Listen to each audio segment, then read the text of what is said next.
Sim, parecendo. Boa. Meus queridos, uma ótima noite, uma ótima sexta a todos nós. Vamos começar agora então, dando continuidade na parte de termofísica, né? E agora a gente vai tratar um pouco de transformações gasosas. Na aula passada, sábado, eu acabei fazendo uma revisão e uma aplicação que eu vou trazer de novo aqui, só que uma parte mais resumida, de um experimento, vamos dizer assim, da internet, que a gente realiza para ver como as moléculas se comportam, só para ter uma noção melhor do que é. Mas agora vamos tratar primeiro de transformações gasosas. Esse assunto eu acho que vai acabar empacando um pouco mais, porque ele tem uma perninha na química no meio desse assunto. E aí eu já pergunto a vocês, porque eu não sei como estão as aulas de química, mas vocês já chegaram a estudar mol, M-O-L, mol em química?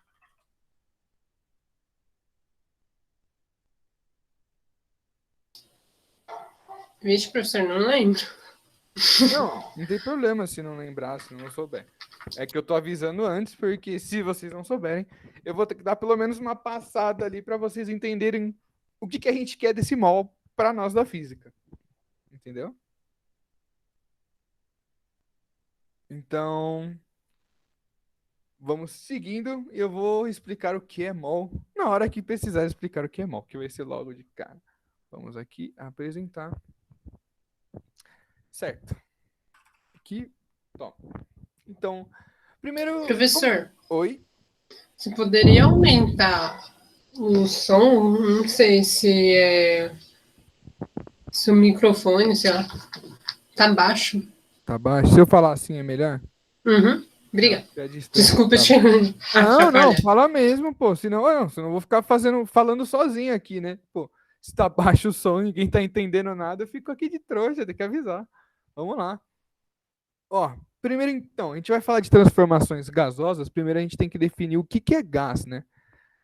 Então, a gente vai dar como gás um estado físico da matéria, que ele não vai ter forma nem volume definido.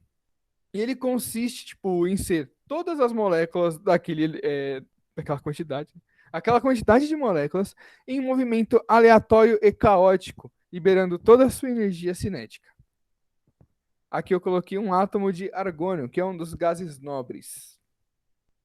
Ele possui 8 átomos na camada de valência. Gente, eu vou fechar a porta, que eu esqueci aberta. Um minuto.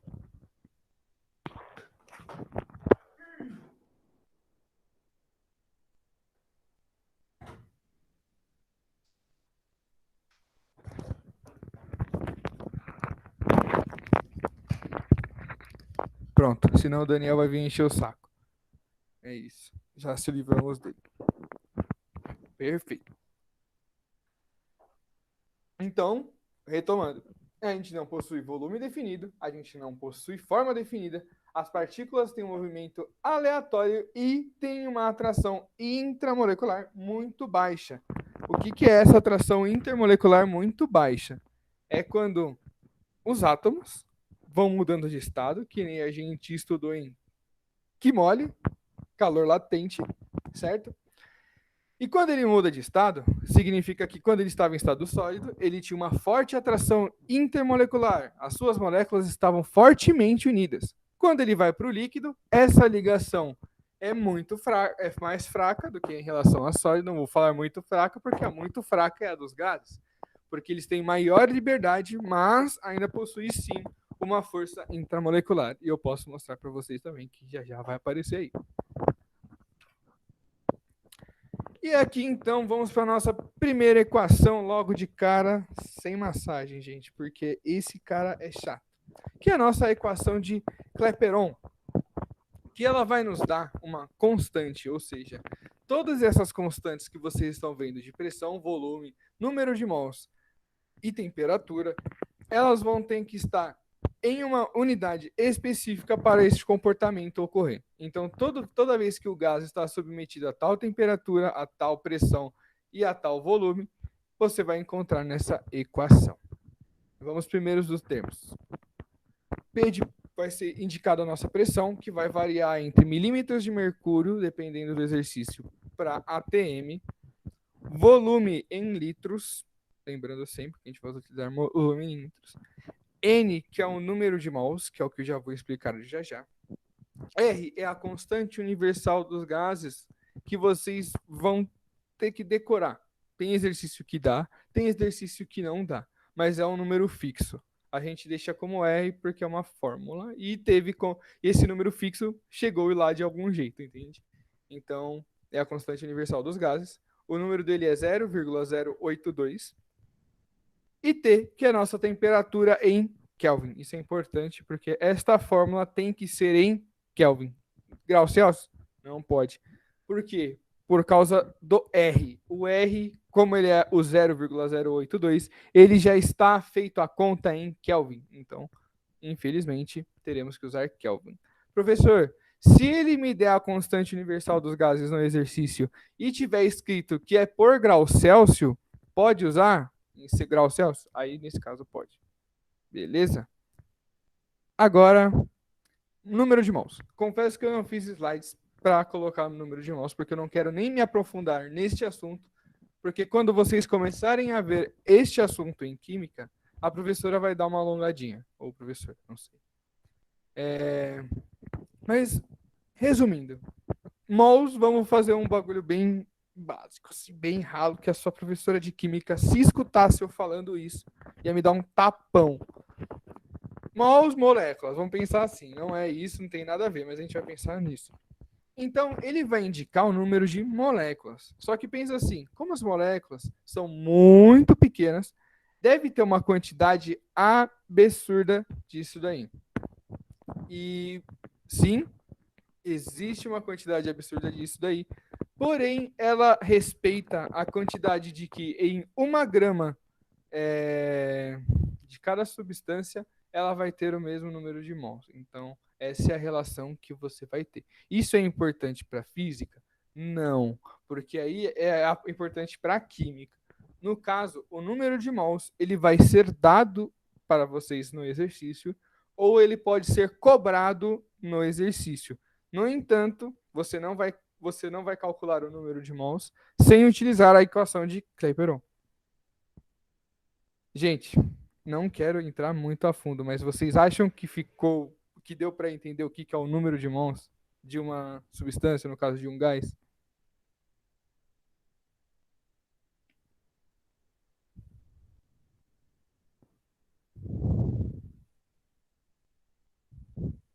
Se não deu para entender, vocês falam. E se estiver muito baixo ainda, vocês também falam. Pode repetir de novo, professor? Sem problema. Ó,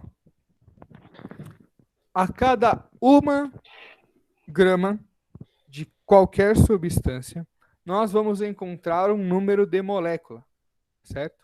Uhum. Esse número, vou falar, é a constante de Avogadro, que foi o cara que resolveu os bagulho aí, provavelmente, não sei o porquê do nome, que é o número de mols, que ele vai relacionar a quantidade de moléculas. Então, 1 mol, ele representa 6 vezes 10, que é a notação científica, elevado à potência de número 23. Então, é coisa pra caralho. Só que o que vai acontecer? A gente está se importando com a quantidade de moléculas que está ali? Não. A gente está se importando com a quantidade de mols, que é a contagem dessas moléculas. Professor, Pode falar. você mudou de slide? Sim, mas só uma vez. Por quê? Em que slide tá? Equação de Clapeyron. Ah, tá. Pensei que... Não, eu não tinha slide de mols. Porque eu não preparei, porque eu também não quero ir a fundo em falar de mols. Eu não quero tentar falar mais do que isso, porque vai consumindo ali em química. Ah, não, tudo bem. Mas continuando. Vamos lá. Vamos seguir, então. Então, ó, o que vai acontecer? Na equação de Clapeyron, a gente vai relacionar as variáveis de um estado de um gás. Ou seja, aquilo que eu falei para você. Pressão, volume e temperatura. E elas vão se alterar junto. Necessariamente, vamos dizer junto, vamos dizer assim. Você vai mexer em uma, você vai interferir em outra. mas não necessariamente nas duas. E a gente já vai chegar lá. Vamos com calma.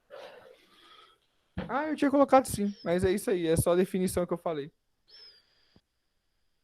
E aqui vamos para um primeiro exemplo.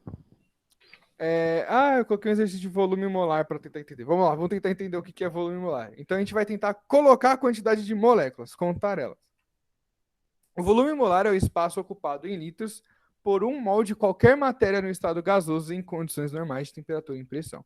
Então, lembra que eu falei para vocês que mol era a quantidade de moléculas que tinha 1 grama? Agora, viu que volume molar é a quantidade de moléculas em 1 litro, entendeu? Desculpa, é 1 mol em litros. Quantos litros ocupa 1 mol daquela molécula, daquela substância, daquele gás, no caso? Então, lembrei, isso aí. Dado a constante universal dos gases, que é 0,082 atm litro por mol Kelvin, vamos descobrir, então, qual que é o volume molar do espaço ocupado. Se a gente tem a fórmula aqui, pressão vezes volume é igual ao número de mols vezes a constante dos gases vezes a temperatura, que é a equação de Clapeyron, a gente pode utilizar ela e substituir. Sabendo que o volume molar a gente quer descobrir o espaço que ele ocupa de 1 mol em litros, o volume, que é o V, esse queridinho, é o que a gente quer descobrir, que é o espaço que ele vai ocupar e o 1 mol. Então a gente já sabe que o N é igual a 1. Qual que é a pressão e qual que é a temperatura? Está no exercício, porque estamos em condições normais de temperatura e pressão. Então temos que 1 ATM, porque o exercício está em ATM, vezes o V é igual a 1, que é o número de mol, vezes 0,082, vezes 273, que é a temperatura em Kelvin. No caso,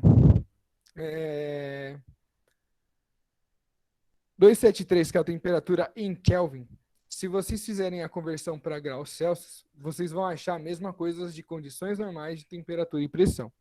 Por quê? Agora vamos dar um volume aproximado de 22,4 litros. Quando a gente fala de condições normais de temperatura e pressão, isso é importante saber, por quê? Quando tiver esse escrito no exercício, condições normais de temperatura e pressão, automaticamente você sabe que a temperatura é 273 Kelvin, 1 atm de pressão, volume do gás é 22,4 litros. Então, aí o número de mols não precisa ser 1 necessariamente, e o volume também não precisa ser necessariamente 22,4. Você sabe que 1 mol ocupa isso aí lá dentro. Então, quando ele te submete a isso, ele já te dá umas informações pré no exercício, te dando a temperatura e a pressão para você trabalhar. E se você tiver em dúvida do volume, você sabe que 1 mol vai ocupar 22,4 litros. Se ele te dá 3,8 mol, você sabe que é multiplicar um pelo outro. Porque se 1 mol tem 22,4, por regra de 3 mol vai ter tanto. 3,4 mol vai ter tanto. Esse aqui eu coloquei nem tanto para a gente falar do exercício do molar, mas é para a gente falar do volume do gás, que é mais importante da gente lembrar isso, que é isso que a gente vai usar em física. Porque tem muito exercício que ele não vai te comentar sobre temperatura e sobre pressão. Às vezes ele chama das condições normais ou condições naturais de temperatura e pressão. Aqui. Vamos sair, amigão.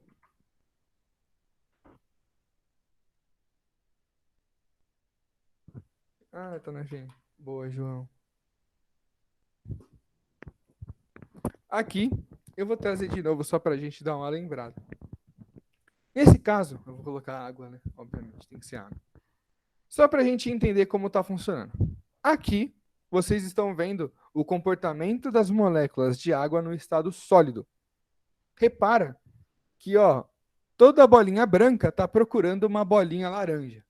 Caso ela não ache, ela vai ficar meio que repulsando, mas ela vai voltar e vai procurar. E eu já vou explicar isso por quê também. Quando mudamos para o estado líquido, vocês vão perceber uma liberdade maior entre as moléculas. Só que elas vão ocupar, no caso, um volume aqui específico, um espaço específico, né? Desculpa, não tem um volume definido, nem forma definida, mas vai ocupar o raso, por causa do líquido.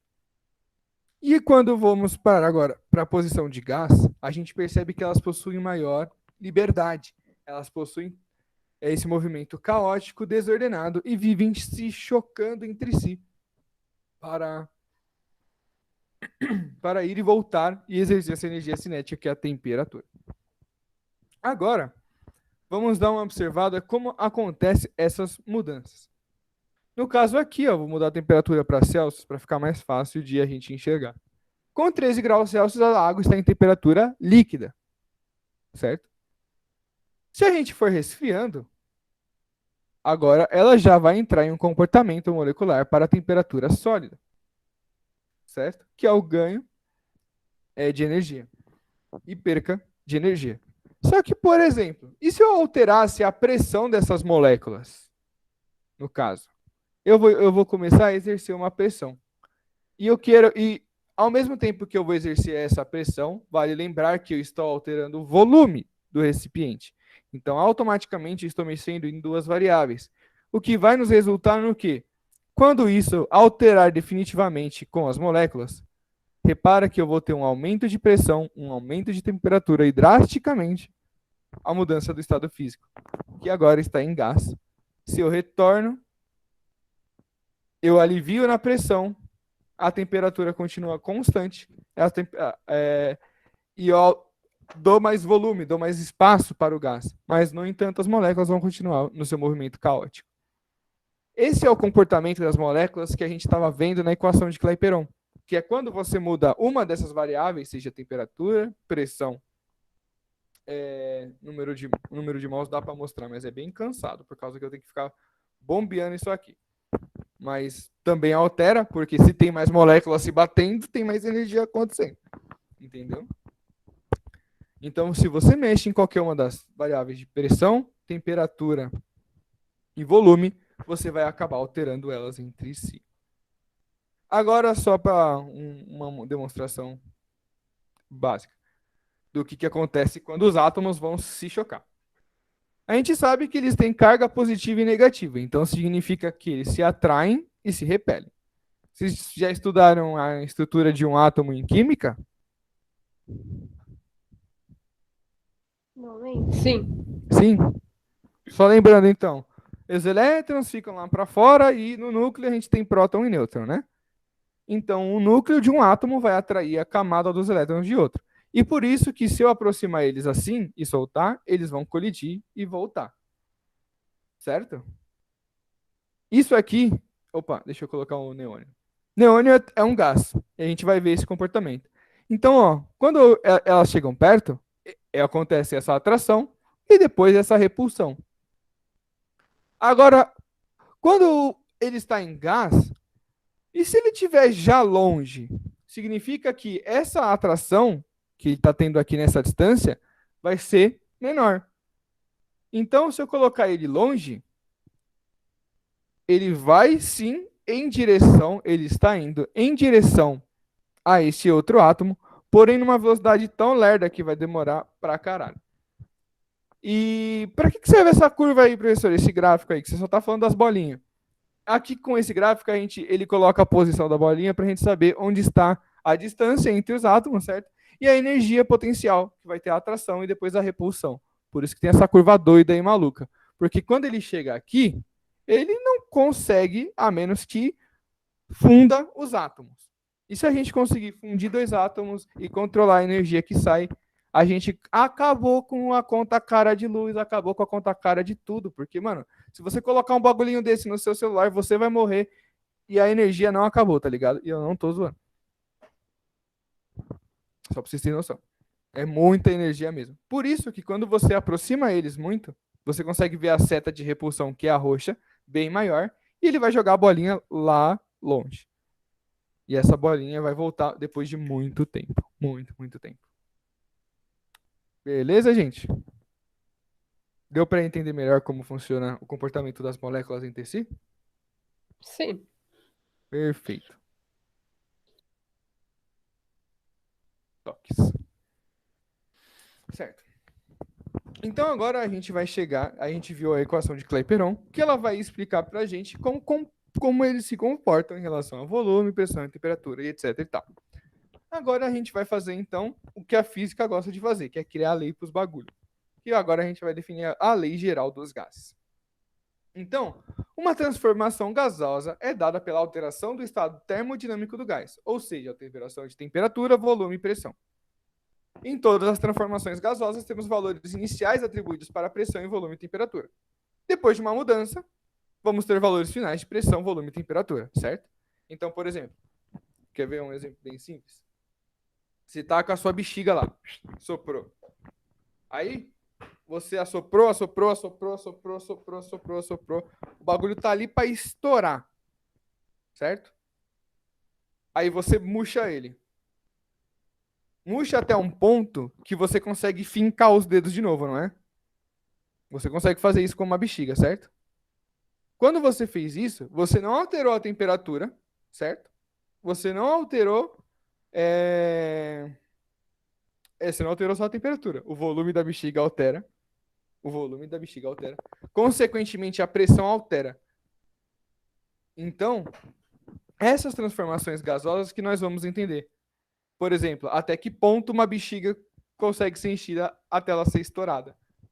Dá para calcular isso com as transformações dos gases para a gente ver a pressão que ela aguenta. Aí a gente consegue descobrir a quantidade de mols e a gente consegue descobrir a quantidade de litros. E a gente consegue descobrir também quantos assopros você consegue, porque o seu pulmão também tem uma capacidade em litros. Muito louco. Mas vamos seguir para as transformações gasosas que a física quer, que não são as legais.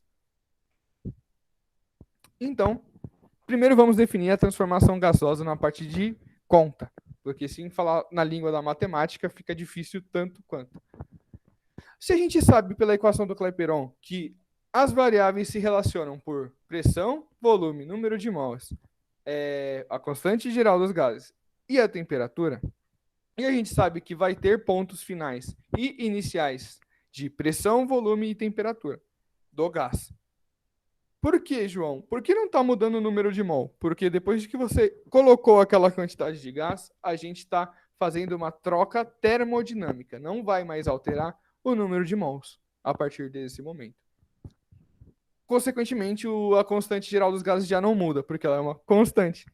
Então, o que as duas equações vão ter em comum? A equação geral dos gases, a lei de Clapeyron no estado inicial da lei geral dos gases e no estado final da lei geral dos gases. O que essa equação vai ter em comum nos dois casos?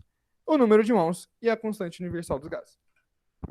Então, matematicamente falando, a gente pega essas duas variáveis, a gente isola e a gente vai ter a seguinte equação, que o número de mols vezes a constante dos gases é igual a pressão vezes o volume dividido pela temperatura.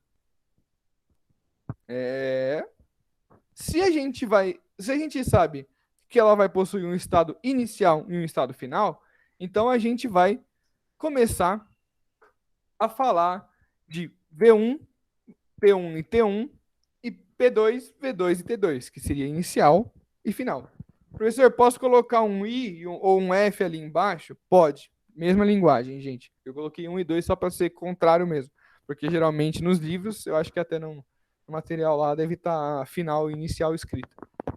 Mas também, se você estiver resolvendo, eu duvido que você vai escrever final e inicial. E pode ser que colocar mais letras não seja do seu aguardo. Então, nós sabemos que vamos ter essas duas condições. A inicial, que é a 1, e a final, que é a 2. Sendo assim, com os valores de número de mols iguais, nas duas equações e a constante também, ela permite que a gente consiga igualar esses valores. Ou seja, toda vez que a gente vai ter essa transformação termodinâmica entre si, todas as três variáveis vão estar relacionadas. Aí é verdade, antes que eu esqueça, gente, eu não sei, nesse caso, falar aquela... Mano, é isso, eu vou falar um bagulho bem baixo aqui, como se eu já não falar. Mas eu não sei aquelas frasezinha bobeira para decorar essa P1, V1 sobre T1. Mas eu sei da lei de Clapeyron, que é o PVNRT, que, de acordo com o meu professor de química do ensino médio, é puta véia, não recusa tarado. Lavo minhas mãos, a frase não é minha, mas isso me ajudou e pode ser que ajude vocês. Não acredito. Porra. Aí, ó, já era. Puta velho, não recusa tarada, agora ficou na sua cabeça. Vamos com Deus agora, porque essa parte foi do diabo. É isso. Então, pegando o mesmo exercício, só que agora vamos alterar a capacidade do recipiente, ou seja, vamos trabalhar com 10,2 litros. O metade que 1 mol costuma ocupar no estado em condições normais de temperatura e pressão. Então, eu acabei de falar para vocês que toda vez que a gente mexe em uma dessas variáveis, vai ter reflexo nas outras variáveis. Quando colocamos esse volume para o gás, ele vai ter o mesmo número de mols, certo? Que a gente estava discutindo antes. Então, na condição inicial, que a gente saiu de 1 mol, de 1 atm a 22,4 litros, que era o que a gente tinha calculado no exercício, a 273, e a gente vai sair com uma segunda pressão, que eu não sei qual que é a pressão. Eu sei que o volume do meu recipiente novo é de 10,2 litros, que é a metade do volume anterior, e a temperatura não teve alteração. Não, eu só mudei o recipiente, não falou de alteração de temperatura. Sendo então, a gente sabe que pode cortar quem está embaixo se for igual, certo? Regrinha de aliviar a gente. E a gente vai ter essa equação simplificada, onde 22,4 litros, lembrando sempre porque é volume, é igual a P2 vezes 10,2 litros, que é volume. Tirando o resultado dessa divisão, a gente vai chegar em 2 atm. Então já deu até para dar uma sacadinha ali, né? Que, mano, dividir um pela metade, o outro dobrou, professor, foi isso mesmo? Tá relacionado assim de mão dada? A gente vai ver isso já já. Então, quando vamos falar de transformações gasosas, pode ser que ocorra as 3 variações de temperatura, pressão e volume. Como pode ser que a gente trabalhe apenas, que nem no exercício anterior, com uma constante.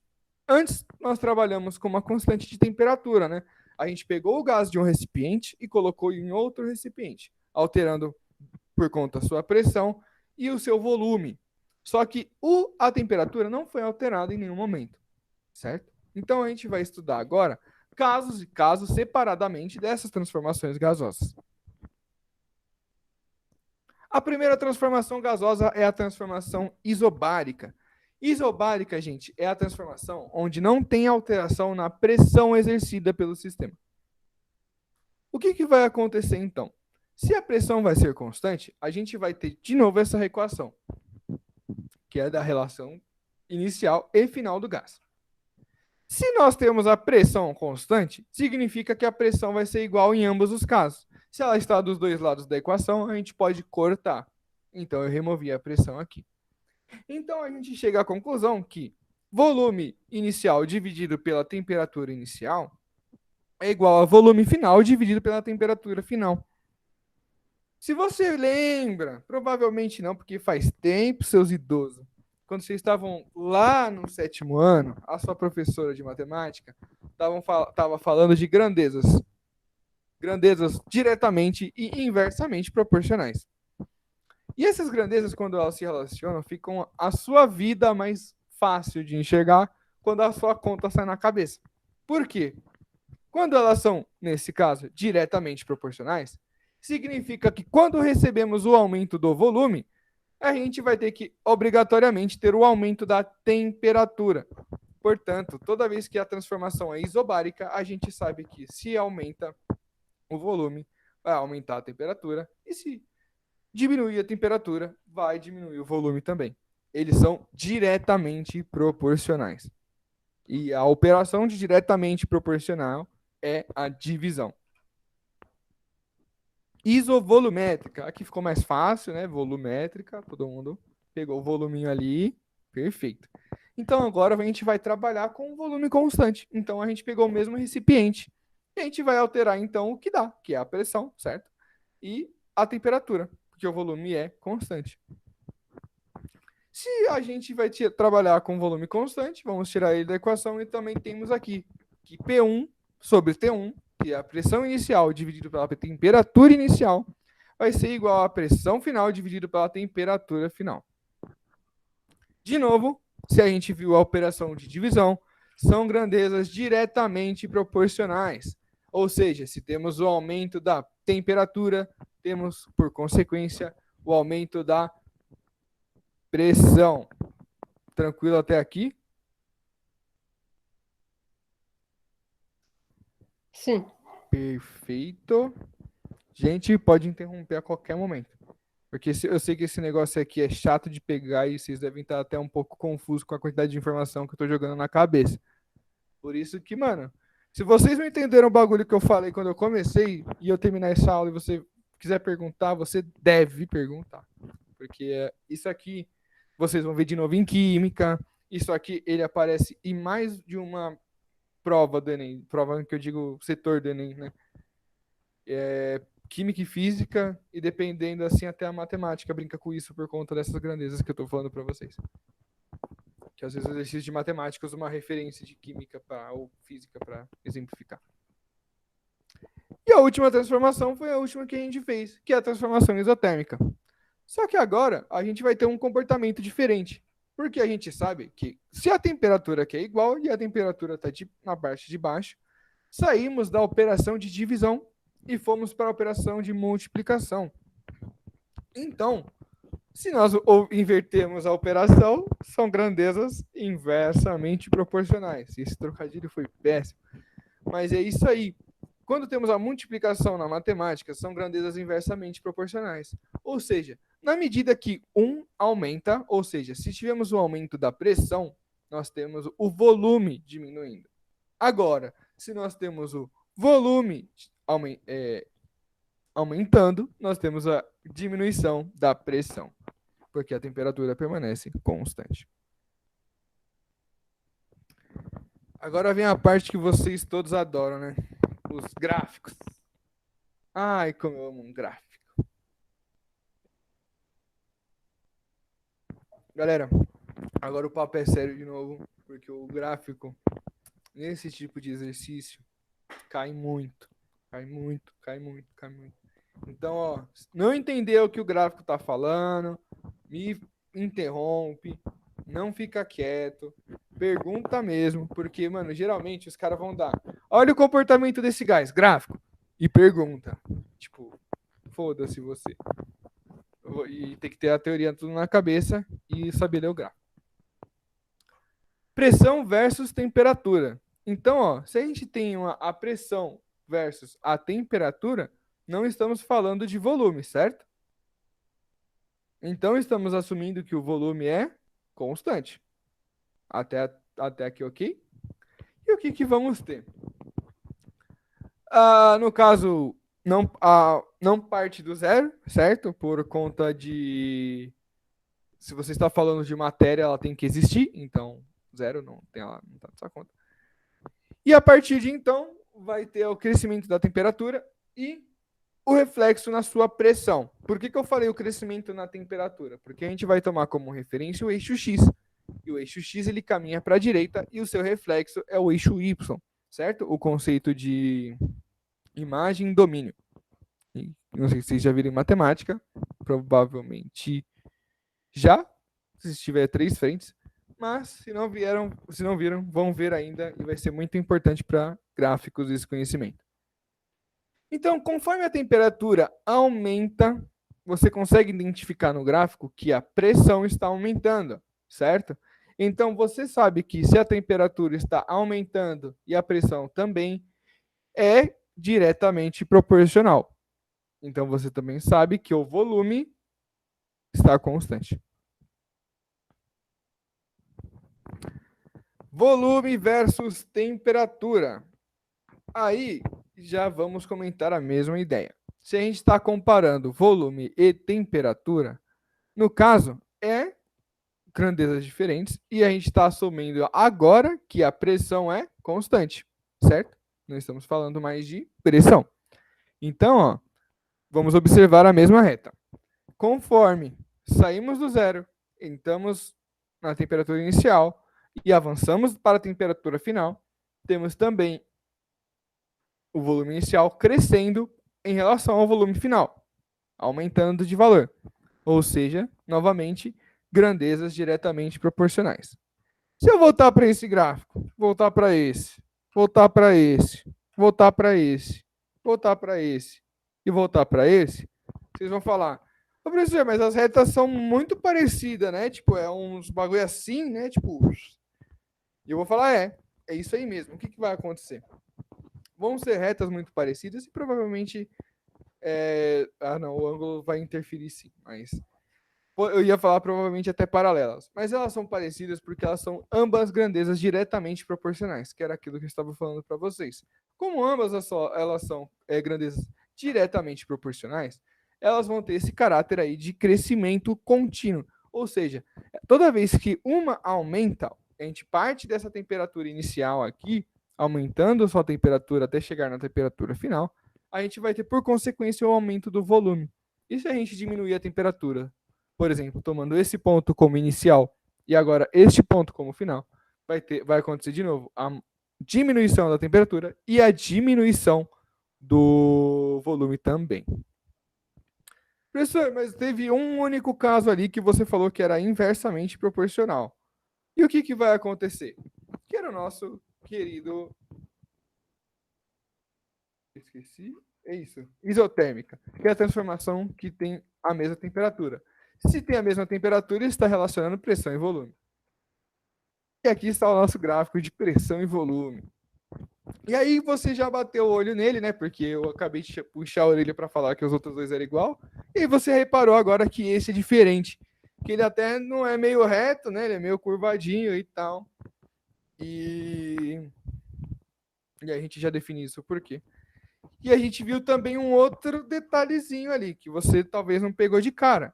Mas uma curva parece que está descendo e a outra curva parece que está subindo, certo?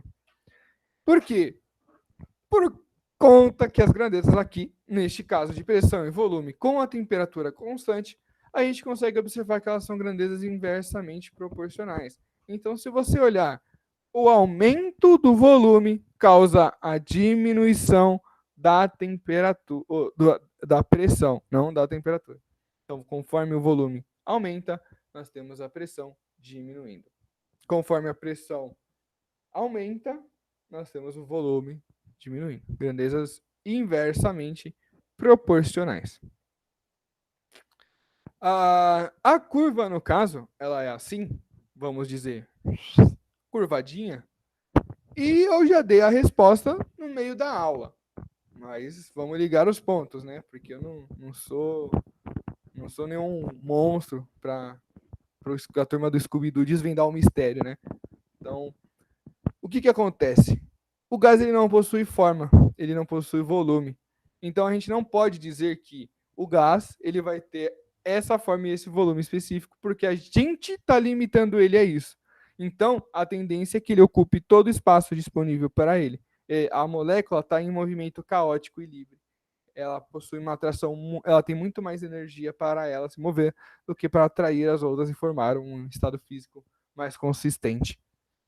E a mesma coisa acontece conforme você vai aglomerando elas, você vai pressionando elas, que é aquele exemplinho que eu estava mostrando das interações intermoleculares, que quando eu aproximava demais a bolinha, ela ia lá para casa do caralho.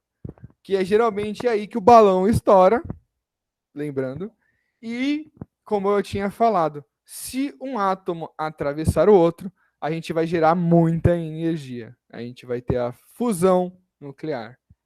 Professor, eu sei de um bagulho que, tipo, a bomba atômica, ela é um bagulho assim, né? Tipo, quebra o átomo lá, né? É o rompimento do núcleo atômico, que é a fissão nuclear, não a fusão nuclear, que ela tem uma potência muito grande, libera realmente muita energia. E a gente teve os dois acontecimentos históricos de Hiroshima e Nagasaki, e a gente teve também algo parecido ali com fissão, ou desculpa, aquilo lá já é fusão. Enfim, esquece esse outro exemplo. A gente tem o exemplo da bomba atômica, que é a fissão do núcleo. Quando esse núcleo se rompe, forma átomos menores e libera muita energia disso. Quando a gente faz a fusão nuclear, que é juntar dois átomos, a gente libera muito mais energia ainda. É muito mais energia do que uma bomba atômica. É isso. Aqui estão exemplos de comparações de curvas. No caso, curvas isotérmicas. Lembra que eu falei que as outras pareciam? Enfim, como essas estão na mesma base, elas possuem a base de volume por pressão, e elas estão aqui com valores numéricos diferentes, porém com comportamentos muito parecidos. Por conta desses comportamentos muito parecidos, nós sabemos que o que está ocorrendo nesses três gases distintos é a transformação gasosa isotérmica, onde não ocorre a mudança de temperatura. Eu acho que acabou. Meus queridos, alguma dúvida? Algum gráfico não pegou? Professor, Fala mesmo. como que a gente vai descobrir o número desse negócio? Pelo amor de Deus. O número desse negócio? Desses No gráficos. gráfico. Isso. Concorda comigo que se ele é um gráfico, o número ele não tem que estar representado aqui? Tipo, tá V1, 3. Aí... É que, ó, é que assim, existem dois tipos de gráfico. Esse é um gráfico mano, não sei falar isso, mas ele serve para exemplificar e ensinar, assim. Ele é um gráfico mais didático. Ele não é um gráfico de dados. Esse gráfico aqui, ele está totalmente desproporcional com a realidade. Só que ele é, para o seu olho, mais agradável e mais fácil de entender. Porque quando você for ver a curva, você vai ver que ela não é assim bonitinha. Mas ela vai lembrar um negócio assim. Entendeu? Certo.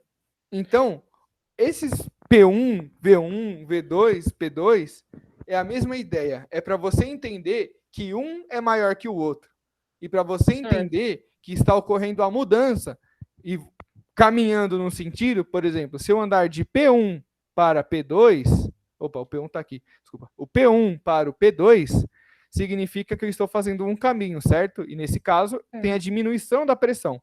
Se eu fizer P2 para P1, tem um caminho oposto, que eu vou ter o aumento dessa pressão, certo? Certo. É isso que o gráfico quer te passar. No caso, os valores específicos, ou ele vai te pedir para você calcular pelas equações que a gente estava vendo antes, ou ele vai te dar. Certo. Não tem outra, não esquece. O importante do gráfico é você bater o olho e falar, caralho, isso aqui é isotérmico. Entendeu? Tem que estudar isso. Gráfico. É isso. Porque lembra que eu falei que assim, esses gráficos eles não trazem tanta informação. Mas quando você faz um gráfico, você relaciona duas grandezas e você pega e estuda o que está acontecendo no comportamento daquela molécula, daquela substância, em relação, por exemplo, a volume e pressão. Quando você tira todos esses números de um estudo, você descobre que, por exemplo, a curva que essa linha está fazendo é um valor atribuído em tal coisa que você estuda. Porque você extrai todas as informações da natureza. Você está estudando o comportamento dela. Então, você consegue extrair tanta informação de um gráfico que é ridículo mesmo. Certo. Então, por isso que a gente faz essas aulas de gráfico, tentando colocar na cabeça, para reconhecer esses padrões, porque tem muito mais coisa. É verdade, eu acho que eu nem perguntei para vocês, mas quais são os cursos que vocês planejam seguir? No meu caso, é enfermagem. Você vai ter gráfico. Eu sei, por isso que eu tô me dedicando, sabe? Gráfico, química. Inclusive, como é que é o nome? É cardiograma, aquele bagulho lá? O pi, certo? Tutu, sei lá. Ó, cardiograma, não é isso o nome do bagulho? Me especifica de outra forma. Porque pipi, eu não sei o que é isso. O eletrocardiograma. Isso! Saca? Certo. É que eu não sei, é que eu só sei que eu achava que era esse nome, entendeu? Eu tava dando um Google ali. Enfim, aquilo ali é um pulso que a gente vai estudar em física também. E aquilo ali tem um comportamento. E aquilo ali você sabe que se tem um pulso mais rápido, e você sabe que a veia tem um tamanho específico, você sabe que você pode causar o aumento da pressão. Sim. entendeu? Então, você vai ver muito. Evelyn, próxima aí, já manda bala. Pedagogia. Pedagogia, de pensar se vai ter gráfico, vai ter um pouquinho. Mas é bem pouco, você não vai Também extrair menor do que o da Tayla, né? muito Acho menor do que o da Tayla, que muito também menor da que o da hora. Tayla. Bruno, pode mandar no chat se você não quiser falar também, fica à vontade. Mas estou curioso de saber. Se não quiser mandar também, gente, não é obrigado a falar. É só curiosidade do seu professor. Porque psicologia vai ter também. É menos que a Tayla, mas mais que a Evelyn. Eu não tô errado. Porque você vai ter. Se eu não tô errado, eu morei com pessoas que estudaram na psicologia e elas reclamaram de um bagulho que muda de faculdade para faculdade. Tem uma parte da faculdade que ela estuda muito mais a questão de psicanálise. Tem uma parte da faculdade que ela também dá um focão na parte da anatomia cerebral. Então você também vê o comportamento da eletricidade no cérebro. Aí o bagulho fica louco. Eita, nossa. Porque tem estudos que você aplica choques pequenos, né? Obviamente, gente. Você não vai fritar a cabeça do maluco, tá? Não, calma lá. Vai enfiar o dedo na tomada. Não é isso. Não é isso. É umas ideias, é uma voltagem tão pequena que é para estimular aquela parte do cérebro.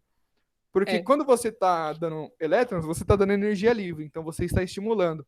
Então a ideia dessa parte da psicologia é trabalhar com essas partes do cérebro que estão, vamos dizer, ocorrendo alguns defalques, e você atinge elas com cargas de energia para tentar reanimar. Neurociência é sinistro, é isso mesmo, mano. Eu não tenho coragem alguma de pisar numa sala de neurociência. Mas deve ser interessante, meu. Não, só pelo nome. É lindo, gente. É lindo mesmo. Tipo, eu tenho amigos que fazem e é maravilhoso, cara. Tipo, Eu tenho uma amiga que ela tá estudando medicina para entrar na parte de cirurgia do cérebro. Não sei delicadíssimo também. Neurocirurgia. Eu imagino. Vi vários vídeos no YouTube disso aí também. Deve ser da hora pra caramba, velho. Porque, mano, é muito louco o funcionamento do nosso cérebro, assim. Principalmente que, mano, ele é especificamente dividido. Isso é muito absurdo. É muito legal. Tem tantas coisas interessantes do cérebro que você, tipo... Mano, é surreal. Surreal. Tem coisas que a gente nem sabe. Mano, tem coisas muito loucas, assim, que o seu cérebro faz e que você nem percebe, saca? Inclusive... Bem isso. Teorias, vamos dizer assim, se você possui uma fé, não quero ofendê-la, tá? Mas vamos dizer, teoria cética. Ai, professor, assim. Eu adoro esses negócios de teoria de conspiração. Não, é que, por exemplo, é uma associação, saca? O mais natural possível do ser humano é quando você observa algo que você não reconhece, é você associar a primeira coisa que você conhece mais parecida com aquilo, saca? Então, por exemplo, você tá na pista de noite, tá ligado? Não tem muita iluminação. Você tá andando no carro lá tranquilão e você viu um vulto e você jura por Deus que é um fantasma, tá ligado? Mano, a probabilidade daquilo ter sido um morcego, um bichinho, uma ave noturna, ou até mesmo um arbusto, um galho, é absurdamente gigante. Mas ou por você ter essa... coisa da sua cabeça, né, João? Oi? Ou até mesmo coisa da cabeça da pessoa que criou, né? Você associa a primeira imagem que vier na sua cabeça, entendeu? É um papo absurdo. Tanto é que muitas coisas na história é que, assim, pensa que, por exemplo, se uma pessoa que nasceu na América do Sul chegasse na África e visse um elefante, ela nunca viu a porra do elefante. Ela sabe o que é uma jaguatirica, mas ela não sabe o que é um elefante, tá ligado? Eu não sei o que Como é que isso. Você...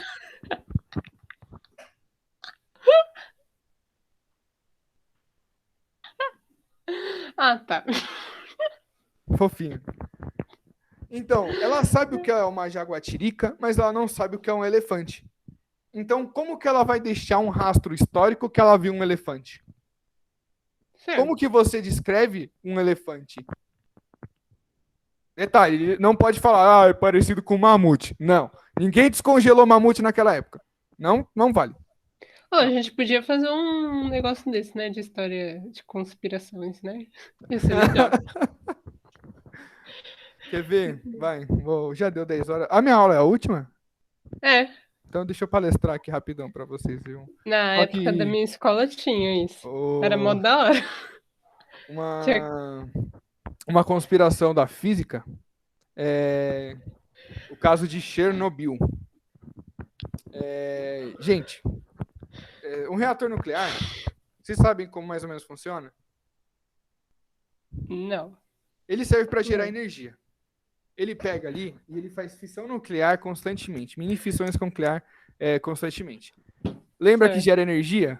Uhum. Energia não esquenta? Uhum. Calor, então a gente consegue converter calor em energia elétrica. É isso. Só que não é muita energia.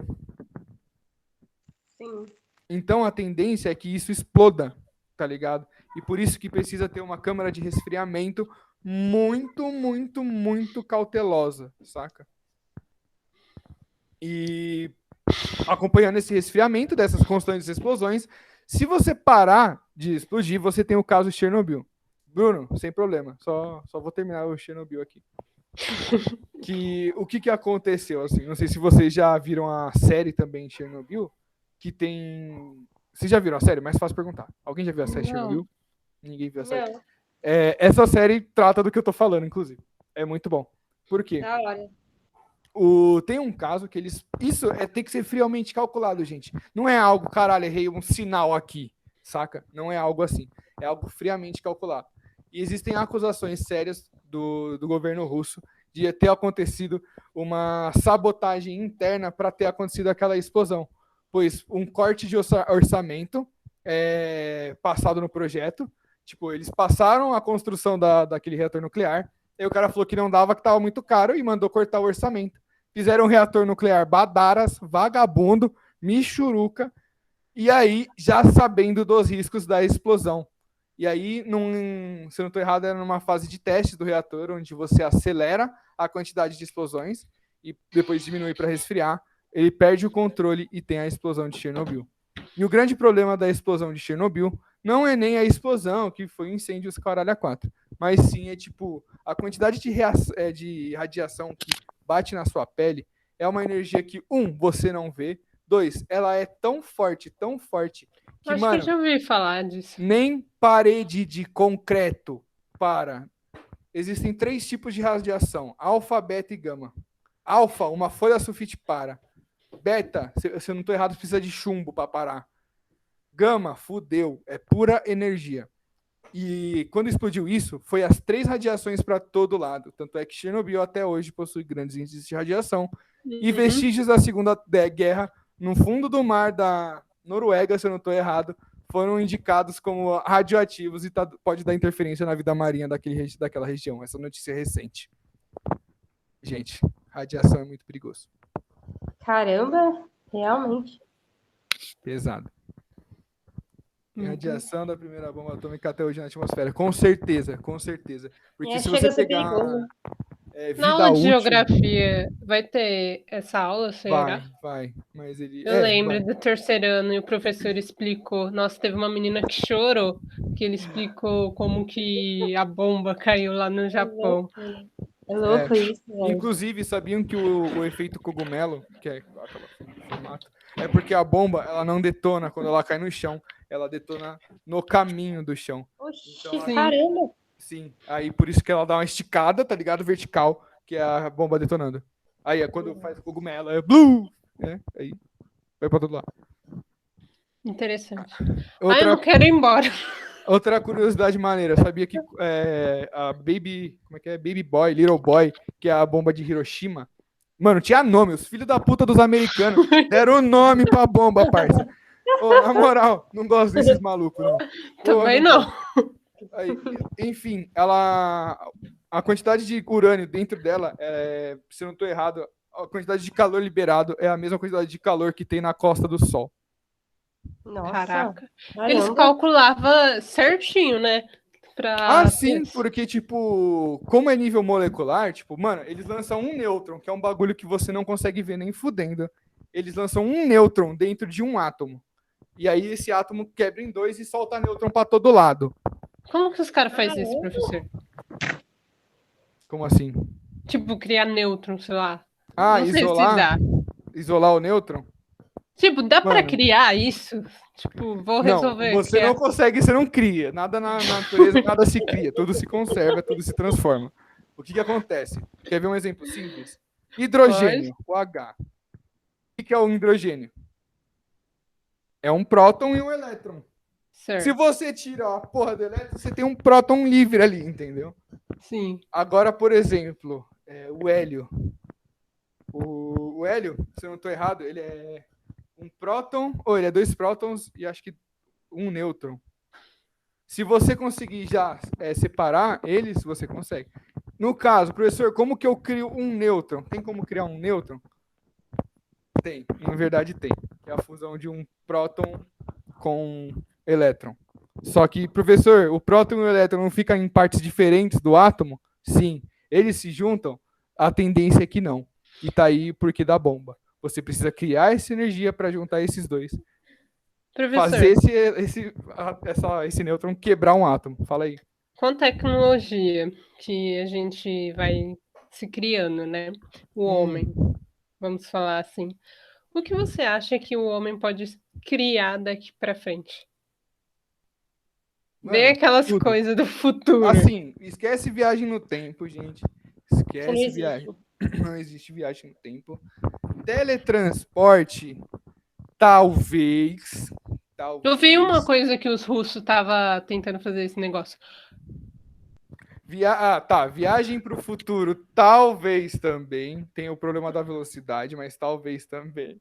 Também já vi algo desse tipo. Você acredita que tem vida em outros planetas? Isso que eu ia falar. Mano, gente, vamos fazer uma breve comparação aqui. Ó, vocês estão vendo minha tela ainda, ó, se liga. Falaram, eu escutei uma vez falando que descobriram que não tinha oxigênio em outros. Não. E a NASA não revela, né? Nossa, amo essas coisas. Se liga nisso aqui, ó. A idade do planeta Terra é 4,5 essa porra aí de anos. É tipo tempo pra caralho. Você vive chutando alto aí 120, tá ligado?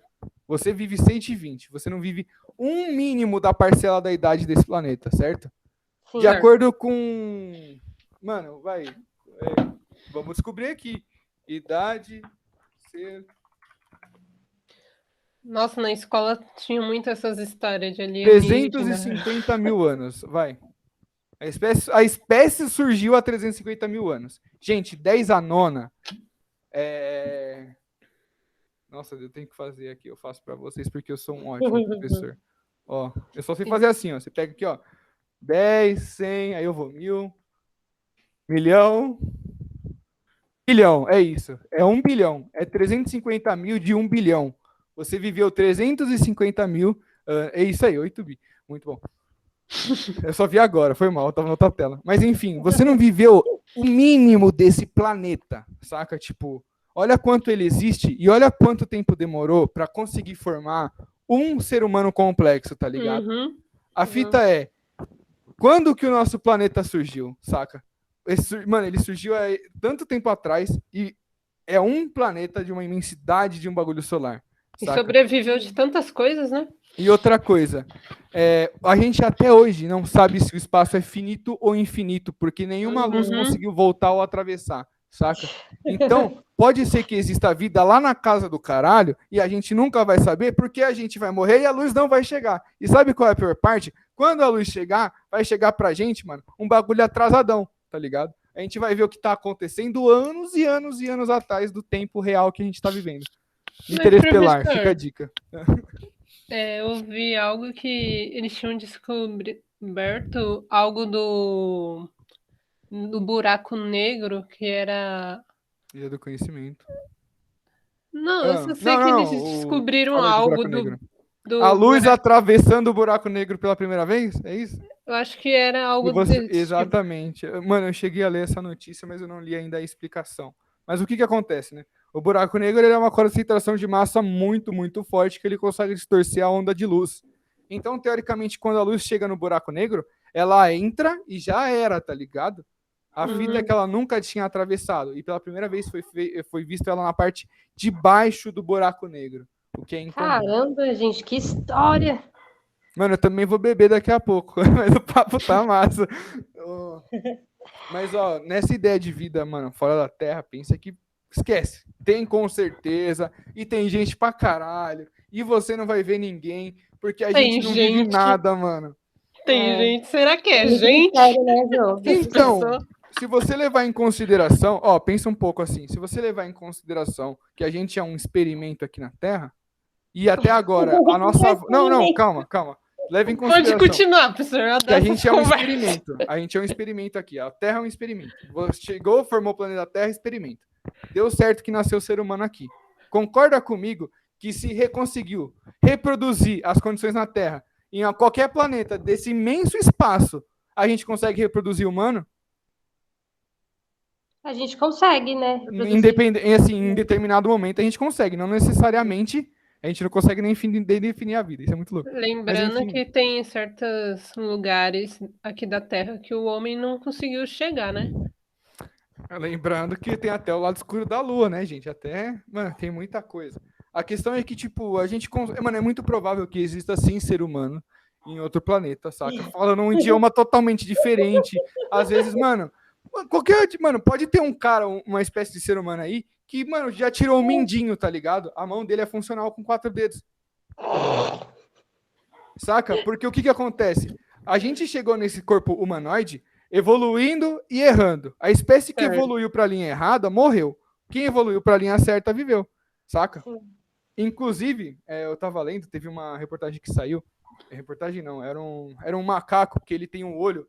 O fundo do olho do macaco ele não é branco igual ao nosso. O fundo do olho do macaco ele é preto. Ele é diferente do nosso. E essa questão evolutiva do fundo do olho branco foi para conseguir enxergar mais gamas de luz, ter mais sensibilidade à luz. Por isso que o fundo do olho é branco. E o macaco ele não tinha isso. E tem espécies de macaco, não lembro quais são, que às vezes ocorre uma mutação genética que ele vem com o olho humano. Louco. Professor, você acredita na história que os Estados Unidos deve ter um alienígena guardado e ele não demonstra pra ninguém, sei lá? Mano, essa do alienígena congelado, guardado, lembrei. Mano, essa do alienígena aí, parça, essa aí é o meu calcanhar de Aquiles.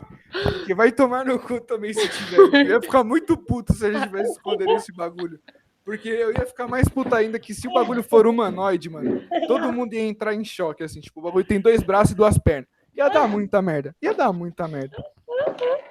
Só acredito no, mano, o ET Bilu, o ET de Varginha. Esses são fiel, tá ligado? Eles apareceram na Record, mano. Você acha que a Record mente? Pelo amor de Deus. Claro que não. Imagina. Mas, mano... A gente vai ser processado, tá gravando. Que pena. A Record vai me processar. Mas, gente, muita coisa. Tem muita coisa no universo, assim. Inclusive, só uma crítica à sociedade aí, pra você ver como a gente é falido. Tem um asteroide que tá passando perto da Terra. Eu fiquei sabendo também. Que o Corx pode cortar, verdade. Tem um asteroide que está passando perto da Terra que ele possui uma quantidade de metal precioso extremamente grande que era capaz de deixar toda a população da Terra bilionária. Por que a gente não vai encostar um dedo nesse asteroide? Porque a gente é um fracasso de ser humano e tem medo de quebrar o mercado. Como assim? Ué, se você coloca muita gente rica no mundo, o que acontece? Não, tipo... Só existe o conceito de rico porque existe o conceito de pobre. Não, mas você acha que dá pra atrair esse negócio? Ah, mulher, você não duvide do ser humano que a gente faz qualquer coisa? Mano, é sério. Eu tenho uma professor, que a gente não vai ver muita o negócio coisa. vem com uma velocidade e a gente tá em outra velocidade. Isso não teria um impacto, sei lá? Se ambos os corpos estão na mesma velocidade, em relação a eles estão parados. Então, se a gente consegue colocar um corpo na mesma velocidade do asteroide, a gente consegue pousar nele em segurança. Será? Consegue, filho. Ó, mano, é muita coisa louca. Assim, se você pegar um foguete e lançar ele reto para sair da Terra, ele explode, porque a Terra gira. você tem que mandar ele girar e ele tem que fazer saindo girando. Por isso que uma viagem até a Lua ou uma viagem até planetas demora tanto. Porque só nesse tempinho aí já demora pra caralho pra ele sair da Terra. Caramba. A física, ela é cruel pra caralho com a gente. Mas sim, Mas é legal. Viajei agora, viu? Vocês talvez viajem pro futuro um dia. Só no pensamento mesmo. Não, assim, a gente não... Mas quem sabe o nosso tatra foda-se neto, entendeu? Isso mesmo. Foda-se neto. Não. Gente, uma ótima noite. Obrigada, Igualmente. João. Obrigada por ter. Boa, ótima Top. sexta. Pra você também. Igualmente, boa noite. Boa noite. Bruno. Opa, boa noite. Boa noite, meu querido. Valeu aí pela aulão, hein? Valeu, eu que agradeço. Beijo, tchauzinho Boa pra noite pra vocês. vocês.